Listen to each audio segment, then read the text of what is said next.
All right, good evening, everyone. The instruments are all tuned up. Your voices are in good shape. We're ready to sing and open this evening's service. Let's turn in our hymnals now to hymn number 346. 346 was written by Frank Garlock, who went home to be the Lord on Friday. Let's stand as we sing hymn number 346.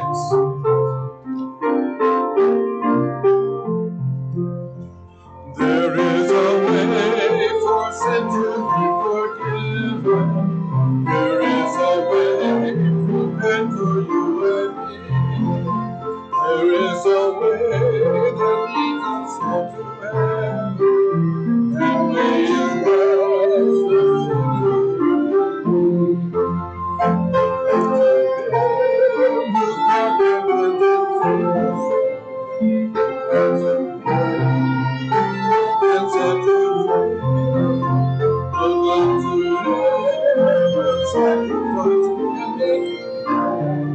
and you will know there is a law that passes through the measure. There is a law that greater than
Please be seated. Very quickly, just a few announcements tonight. Big Prayer wedding on March 18th. That's in 2 weeks, and looking forward to that. Men's prayer breakfast March 25th, and then the teens are going ice skating in the afternoon.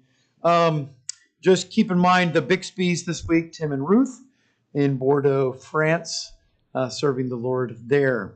All right, let's open in a word of prayer. Kip, would you open us in prayer?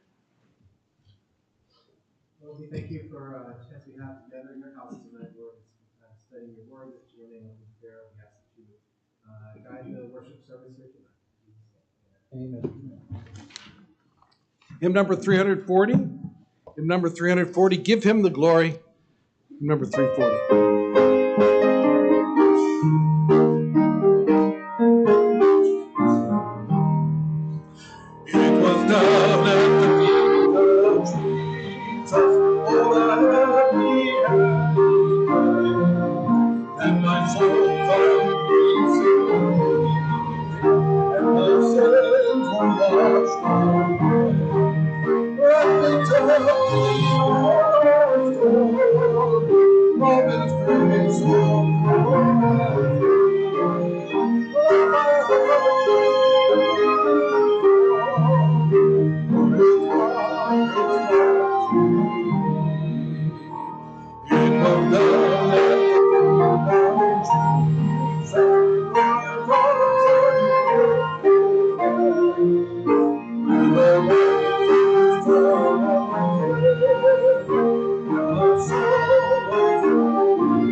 You was the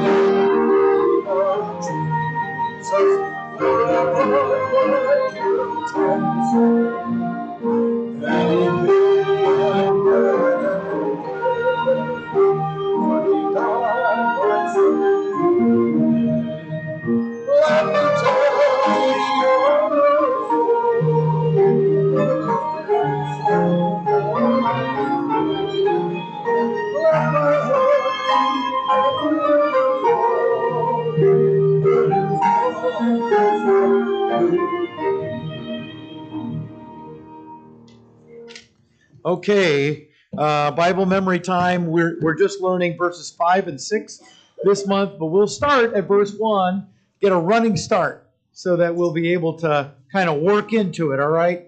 And this will be good. So Titus chapter 1, and our memory verses are verse 5 and 6, but let's start at verse 1.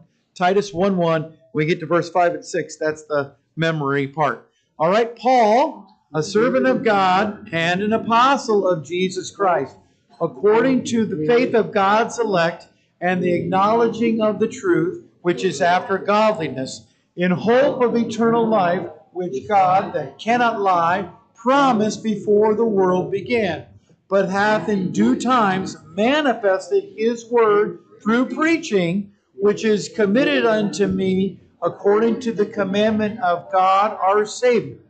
To Titus, my own son, after the common faith, grace, mercy, and peace from God the Father and the Lord Jesus Christ our Savior.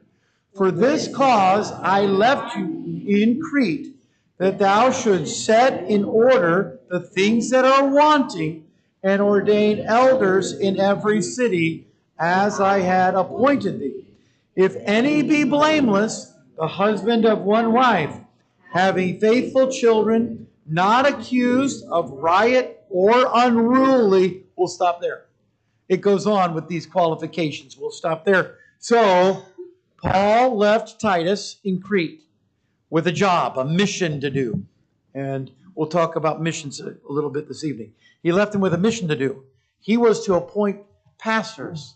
Now, this is an apostolic mission, to appoint pastors in every city for the purpose of establishing the church on the island of Crete. And then he gave Titus these directions. Here's what a pastor should be like. These are character qualities.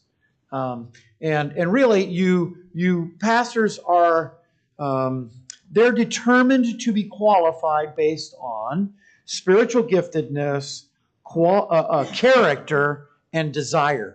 And if you put those three things together and you call it a calling, I'm okay with that. The word calling is not mentioned in the New Testament in relation to pastors, but if you want to call desire, character, and giftedness a calling, okay, I won't quibble.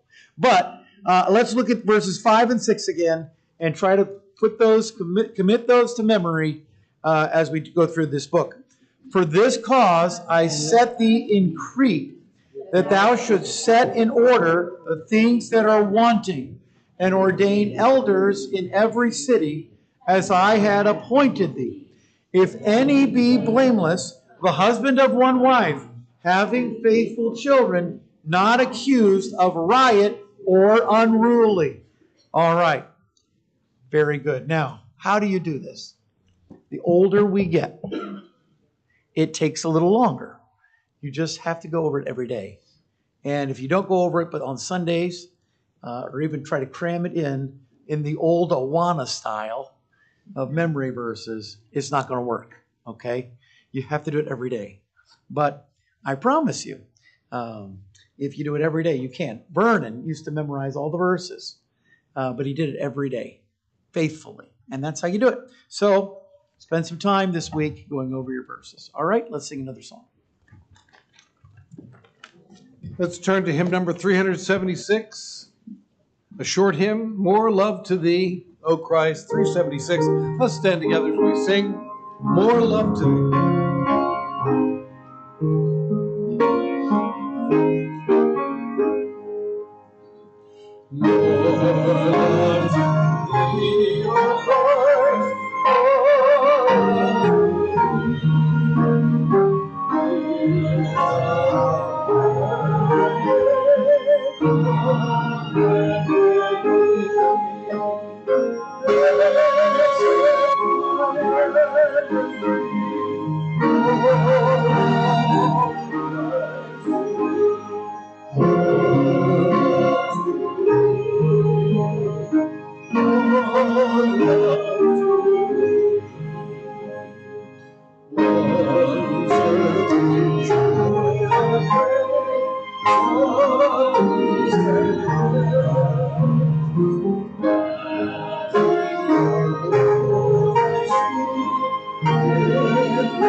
Please be seated. Okay, Acts chapter 20 tonight, although we were not really going to be going into great depth. Can we turn that on, please? All right. And I'm going to be turning around a lot. Hopefully in the next few months we'll have a screen in the back and I won't have to turn around anymore when I do something like this. And that will be so nice. But until then, I'm kind of stuck doing that. This past week, the BBC had a news story about refugees from, I think it was from Turkey, but they are from the Middle East, Kurdistan, Afghanistan, and they were fleeing military political conflict, and they were on a boat that capsized in the Mediterranean. I don't know if you saw that news story, very sad story, many of them drowned. And I was watching the news report of the people on the shore there looking at the pieces of the boat as it's coming in, trying to get bodies out of the water. And what I thought about was the Apostle Paul.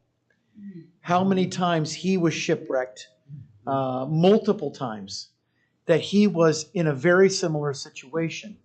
And I think that is the perfect segue for us as you think about missionary travels. What did missionaries go through in the New Testament era to take the gospel to the ends of the earth?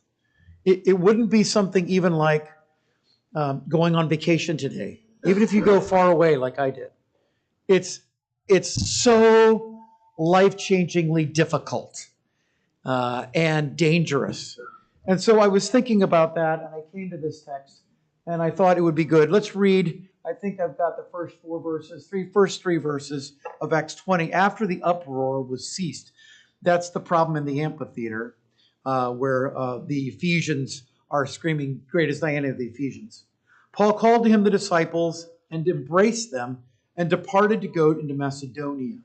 And when he had gone over those parts and had given them much exhortation, he came to Greece. And there he stayed 3 months. And when the Jews laid wait for him, as he was about to sail into Syria, he purposed to return through Macedonia. So the Apostle Paul here, he's in Ephesus. He wants to go into Macedonia, kind of the northern part maybe of Greece. He ends up into Greece, and then he's headed toward Syria, but realizes he can't because of opposition, and he goes back up into Macedonia. And I was thinking about his travels. This is kind of my journey. I started at Raleigh's airport, went to New York, flew to Tokyo, that's Haneda, and then Manila, and then Bacolod. 4 flights of various lengths. I was 8,900 miles from home. It was kind of fun to see, find the people on your iPhone and look at the families scattered across the globe there. It takes more than 22 hours of flying time to do that journey. And this is on the screen in front of me when we left New York. That was kind of the discouraging part there. You can see where my plane is, so I'm only a couple of hours into the flight, and we're headed up over into the Arctic Circle, and we're going to come down, skirt over Russia there, and down into Tokyo. It caused me to think at this point, I really hope I don't get shot down. You know, that we're angry at America, we're going to shoot their planes down. That would be bad. Here's the plane I got onto, and I got to Tokyo, and I needed food desperately. It was late in the evening, and I wanted to get something to eat. You'll notice it says open 24 hours, but that doesn't actually mean 24 hours. And they have signs to the side that tell you the actual times. right under the printed sign that says 24 hours. I did not like Tokyo very much for a number of reasons. I learned that I'm not partial to Japanese food. The way I was taught to say it when I was a child was, I don't prefer it. Okay? I don't prefer it. And I'm sure it's great. And if you love Japanese food, please don't get offended. I don't prefer it. So I did in Manila come across a Krispy Kreme, and I thought, America, North Carolina is still here. In fact, all through the country, it's Coke or Pepsi. The cola wars are alive and well in the Philippines. And the signs, you have your sign of your company, and then it either has a Coke symbol or a Pepsi symbol on it to let people know. I did this just for Henry. This is a Pokemon snack, a banana-flavored Pokemon snack. And I thought, that has to be awful. But he probably would like to see that, so I took a picture of it. And then in Manila, I got on an Air Asia flight down to Bacolod, and on the flight, this is what was on the seat backs. Somebody paid to put Bible verses on all the seat backs. And I thought, that's pretty cool. Just all of them, they were different. They weren't all the same. And I said, well, that's pretty neat. I have a Bible verse there. Can you play the video? This is the end of the 14-hour flight. Can it play? Will it play? How do I do it?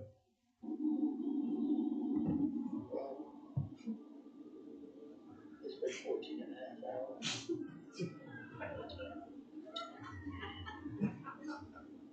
And I'm pretty tired.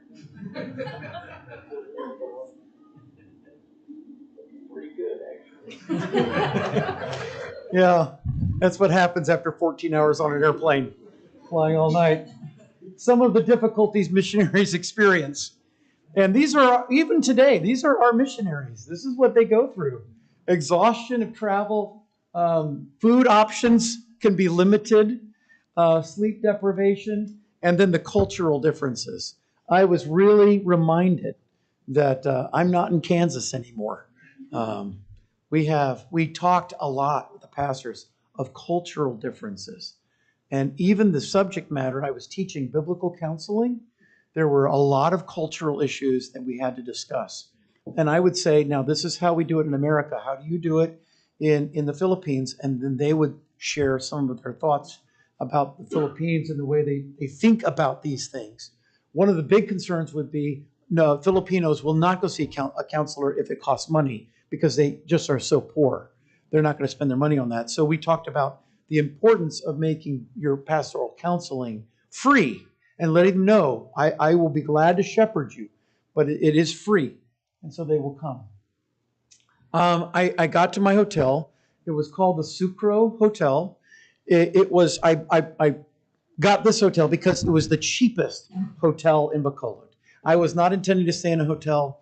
I was intending to stay down in Pulo Pandan. But what happened was the Thursday before I left, Mark Kittrell, and you guys know Mark called and said, the pastors in Bacolod would also like to take this class. Would you be willing to teach 2 times a day? And I said, sure, why not? How hard could that be? So my daily schedule was, I left the hotel at 8 a.m. We did an hour to hour and a half drive to Pulo Pandan. I taught until 2:30, and then we drove back to Bacolod. I got about a 40-minute rest, and I always stopped at this cafe. It was at the base of our hotel, and then I would teach until 8:30 at night, and then go back to the room, call Becky, because she was getting up for the morning as I was going to bed. Call her, talk to her for a little while, go to bed, and repeat the next day. Okay, that was my schedule. But they had no sugar added gelato, which was a godsend for me. You don't realize how happy I was. And they took credit card, which was just wonderful. So I went there quite a bit. One day, this was one of their little rice bowls that I had, and it was so good. It was one of the few meals I truly, really enjoyed. I enjoyed some. I really enjoyed this one. And that's the front of it there. Bacolod is actually in the Guinness Book of World Records. They were multiple pastors told me this, and it's because of this place right here. This is the downtown Bacolod, and that is a cemetery behind the wall. It's the largest downtown cemetery in the world. And there you go, Guinness Book of World Records. They're very proud of their cemetery. I went, well, that's tremendous. Most of the places I went looked kind of like this in Bacolod. You see the power lines there. That would be, if I were in charge of the power company here, this is what we would have. Okay, I just wanted you to know that. That would be the best I could do. They struggle for simple things like power and internet and all that. They do have the best McDonald's I've ever seen, however. It's brand new. They've got a new section of town called Upper East. A Regis Hotel is going in there.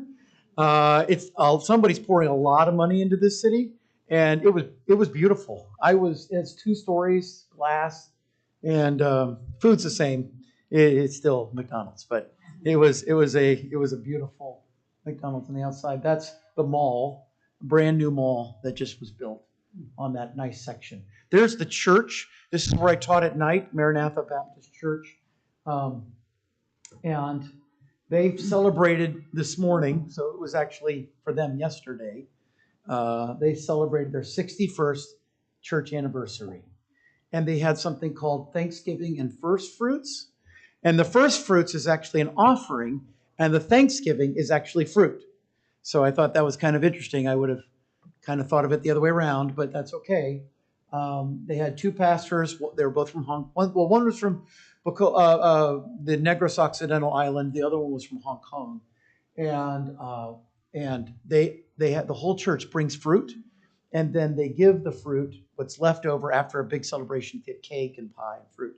But they give all the fruit to the pastors to take home and to eat, which is a blessing, because I'm not speaking out of school here. The pastors there make almost no money. If you're a pastor in a village, your total offering might be 500 to 1,000 pesos. That's the total offering you might get in a village church. 1,000 pesos is about $20. And then 60% of that has to go to cover the church's costs. So you're going to get somewhere about $8 a week. And that will be and then the church usually provide rice for the pastor and his family, so they won't starve to death. But that's basically all you get. A large salary there would be $800 a month. That's good money. So it's just a different world now. Things are cheaper. You can buy a house for $3,000, but I'll show you an example of one of those in a minute. This is Pastor June and his wife Juvie. All the treats out in the hall, which, by the way, we want you to eat. Just feel free to eat them. There are baggies out there, and take some home if you want. It's fine. Juvie, she didn't want me to go hungry. And then when I told her, I can't, she's diabetic too. I said, we can't eat this. She says, well, your wife will eat it. So she, and when I was leaving, she tried to make me a sack of sandwiches. I said, you'd fit right into the Southern American lifestyle. They're a sweet couple serving the Lord there. That's the pastor's office. There. This is the morning service. I was there. This is the choir singing. That's how they do the offering. So they have like Deacons Fund and missions and offering. Because it's very similar to the way we do it, but they actually come. They have a time where they play a song. The pianist plays a song, and people walk up and put their donation in the Pastor June. We had communion service. They have those horrible wafers. I went, you got to be kidding me. I thought I got away from these. This is Pastor Lowell and his wife. Pastor Lowell is an assistant pastor here. He is a great guy. They want him to become the dean of the seminary someday. And he has the mind for it, he just has no opportunity to study. About 3 days in, we're driving this 40-kilometer trip every day, down and back. And I said, hey, Pastor Lowell, who is paying for our gas? He goes, I am. And I said, what? He goes, I'm paying for the gas. And I said, no, you're not going to pay for our gas. That is just not right. There's no way you're paying for the gas. I mean, this is That's just ridiculous. I said, pull over, pull over, pull over. He's going, no, no, no. I said, pull over. We pulled over at a Shell station, or it was Caltex, and I filled up his car with gas.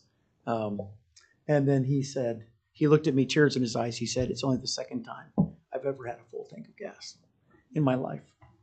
So I also gave him the third time too before we left. He was so happy, so happy for that. Pastor Harry and his wife, Pastor Harry, pray for his son. He has a little boy with a heart problem. Actually, a man in the States, Kurt Lemansky. I know Kurt. I don't know if any of you know Kurt. He used to teach at Northland Baptist Bible College when they were still around.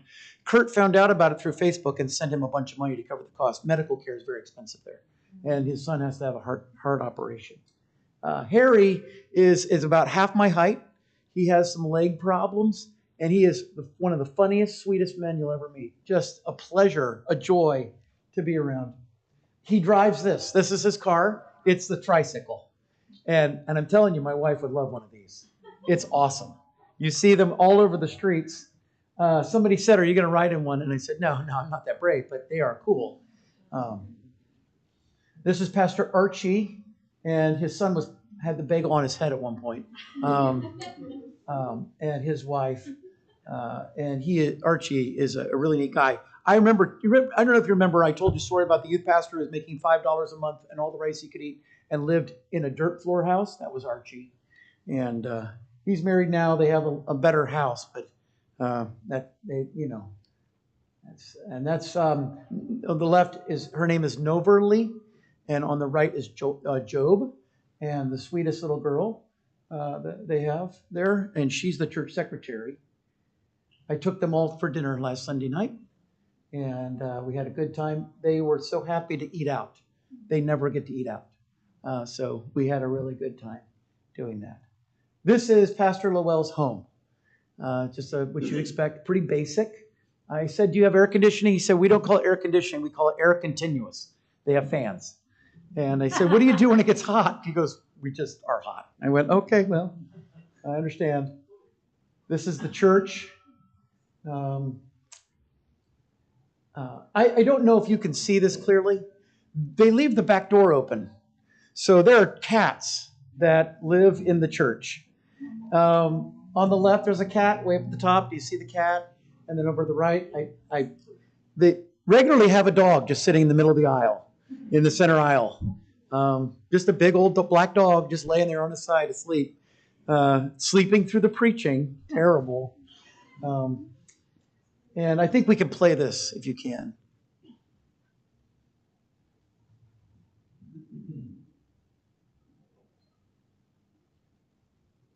Are you able to play it?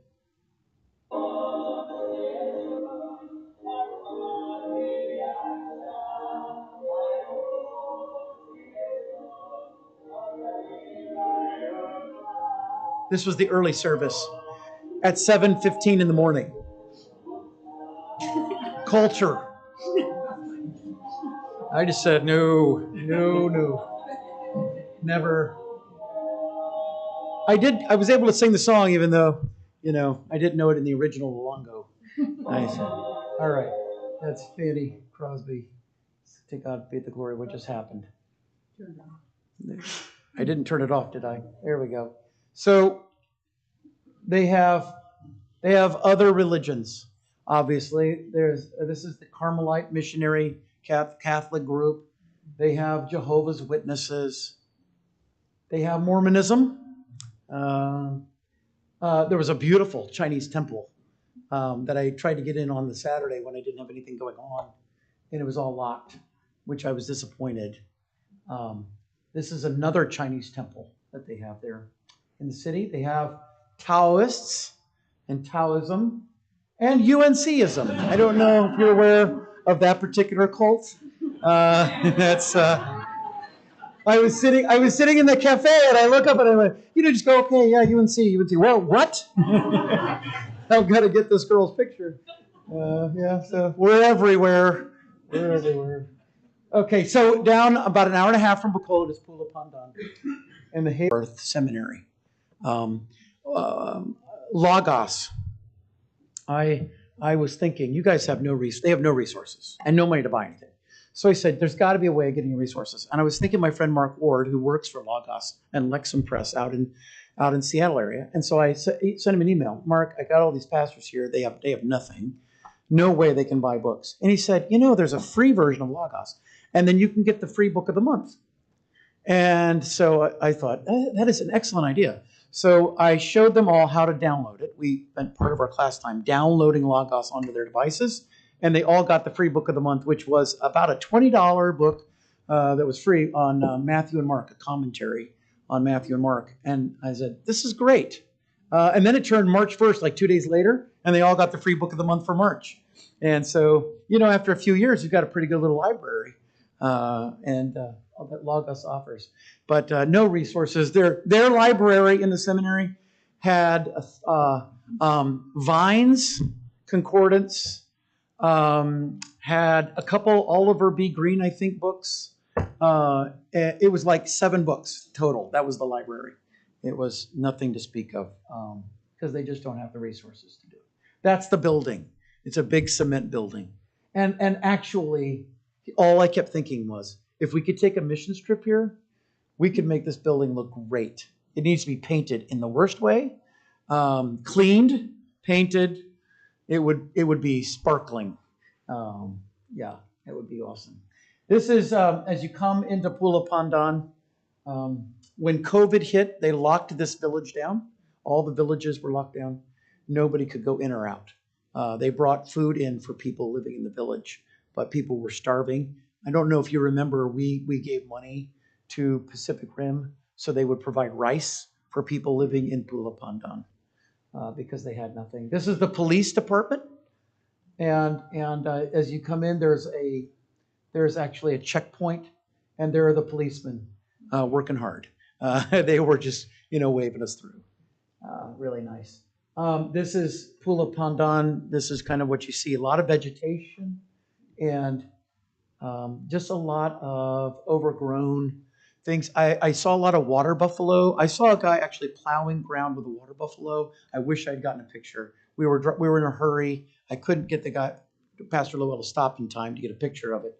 But he actually had like an old-fashioned plow hooked up to a water buffalo, and he's plowing his field. And I thought, that is old-time and awesome. That's neat. And then there was a guy walking his water buffalo like you walk your dog on the side of the road. I said, sure. This is what I would eat for lunch. That is called pork adobo, and it was actually quite good. I like this. That was the first day. This is the downtown area of Pula Pandan. They have a calendar there for all the things going on. This is the nice lady who cooked for us. In that pot, you can't really see it very well, but there are plantains and then some sort of root vegetable, kind of like a yam or a sweet potato with garlic and maybe some onion and pork. And then they would make kind of this little soup, and you would pour that over rice. And that was what I had for lunch. And I think I had a horrible vitamin deficiency because I didn't get enough vitamins. Because this is all I was eating. Because this is all they can provide you. And it didn't occur to me to take my vitamins. So lesson learned about that. The caretaker lives in here. So it looks like paradise, doesn't it? It actually is kind of neat. That's his house. It's tiny little house. He has a rabbit, a pet rabbit, and a pet goat. And I didn't realize that. I thought the goat was just fat. But no, the goat was pregnant and gave birth one day right after I left. Came back the next day. I said, do you guys know there's a baby goat? They said, yeah, the goat was born yesterday. That's a 1-day-old goat. And that's Mama Goat. Very, very happy that she is no longer a pregnant goat. And she smiled a lot at me, actually. And then there's the baby goat. And can we play this? This one plays.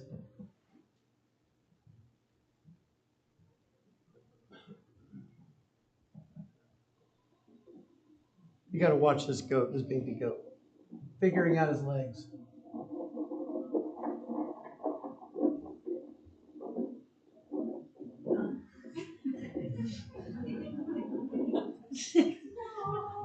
Isn't that great?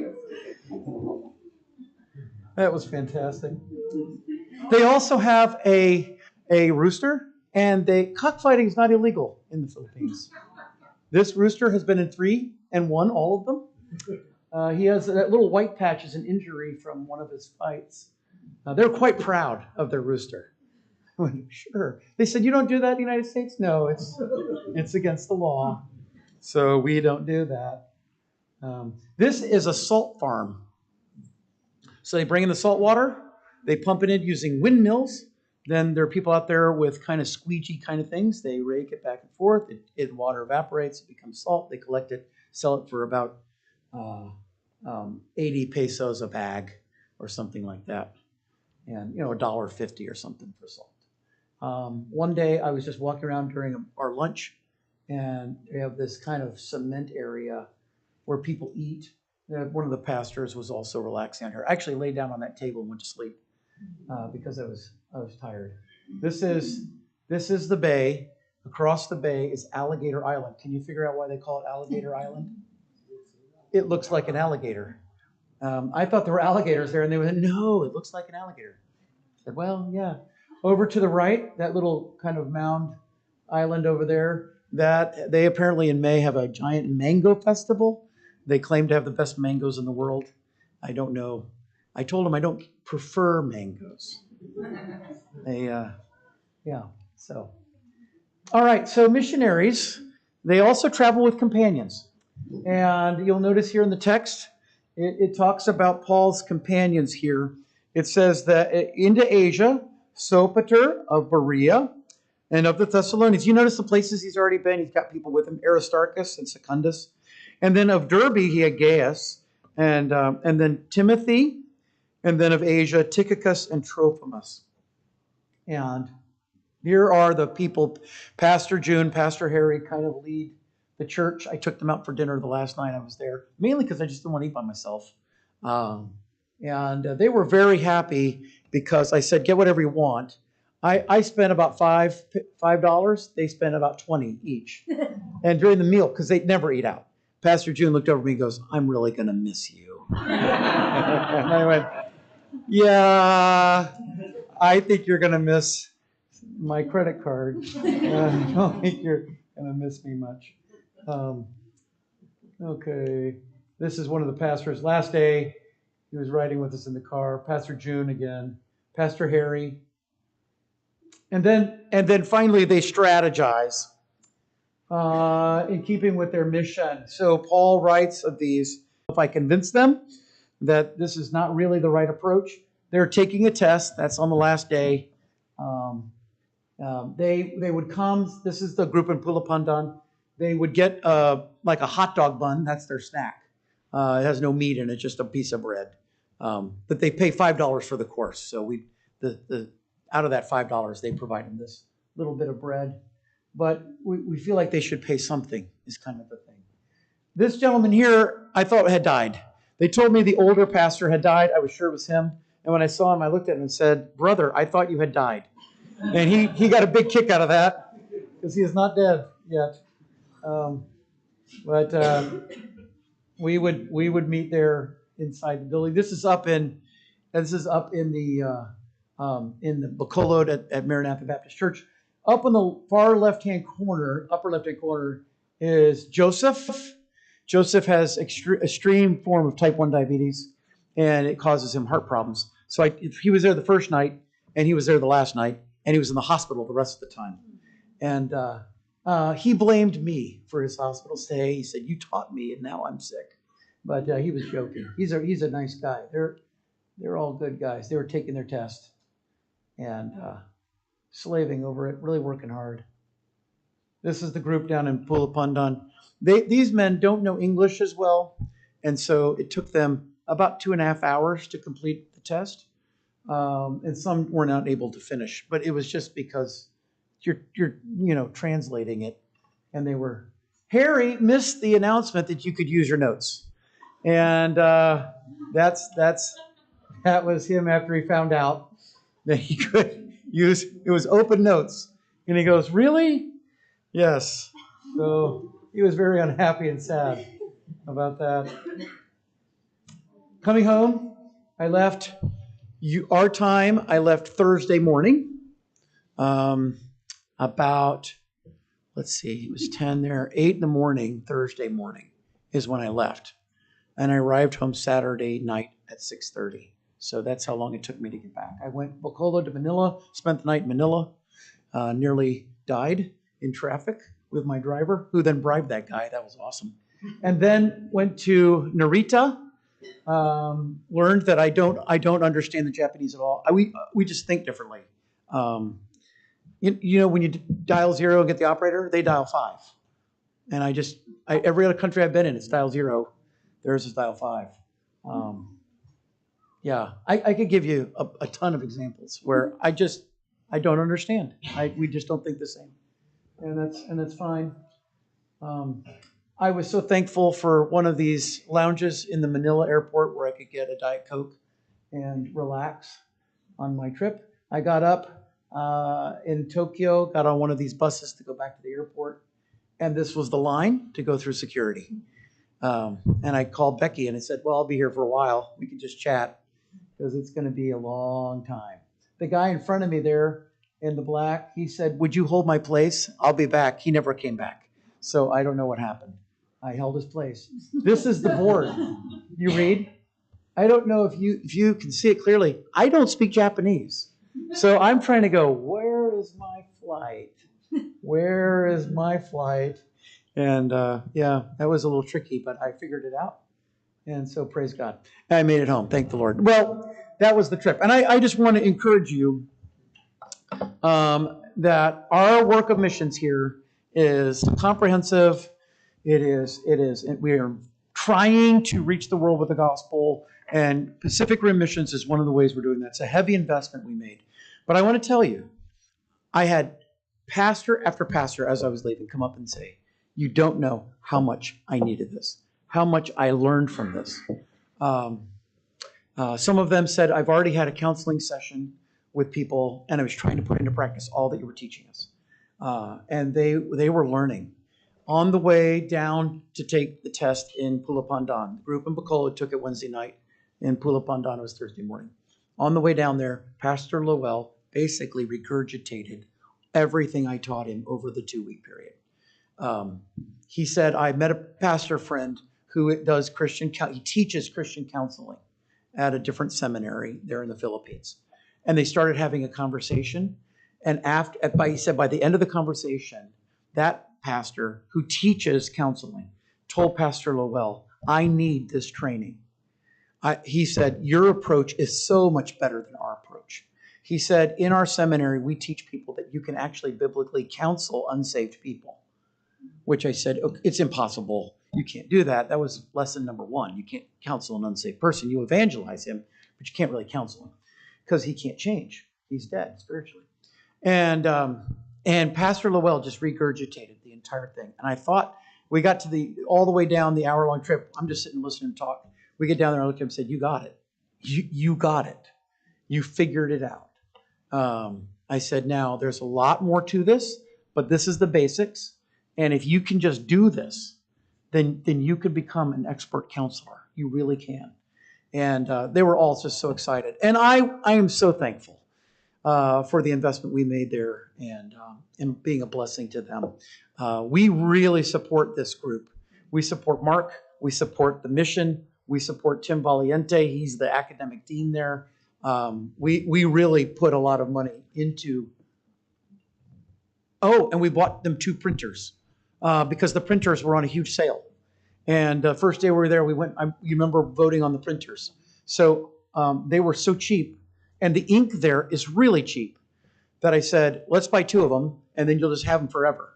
And they said, this is so wonderful. And the lady at the print shop, she's filling out the order for them. And I said, don't you sell a lot of printers? She goes, well, I've never had an order this big. And she was so happy to sell us a couple of printers. And I want to say they were like $150 a piece or something like that. They were really cheap, but they were so glad to get them. And it's just a big investment we've made. But these are the people, you've seen their faces. These are the people we're investing in. And we're pouring resources, some of the resources we have that you give into these lives. so that they can then pour themselves into the lives of these Filipino people. Let's close in prayer. Then we'll have our prayer time. But let's close in prayer. Father, thank you for the investment we've been able to make in the lives of these people. I pray, dear God, that you would please help Pastor June and Pastor Harry and the others there in Bacolod, and then, Lord, for our friends in Bulacantan, all the neighboring villages in Bago City and in all the surrounding villages. Lord, please do a work there on that island that will influence all of the Philippines. I pray that as the young men growing up in these churches desire to become pastors, that this seminary will grow and develop so that they will become better expositors of the word and be able to teach their own people the word. Lord, as Christianity is seemingly dying here in the West, you're raising up Christianity in the East. And it seems like the center of our faith is going to move east over the next 100 years. I don't know if that's true. It just seems like that. But this investment we're making now could have dividends 100 years from now in the lives of men and women who will be sharing the gospel and our faith with others. So Lord, thank you for this investment we've made. And I pray your blessing on these people, our dear friends over there. They extend their love to us and would love to come here and speak this personally to us. But Lord, just bless them now on their Monday as they're starting their Monday. We do thank you for all your love to us, Lord, and how you've richly blessed us. Help us to be a blessing to others. I pray in Christ's name. Amen. Okay. There's some extras in the back. Lots of prayer requests.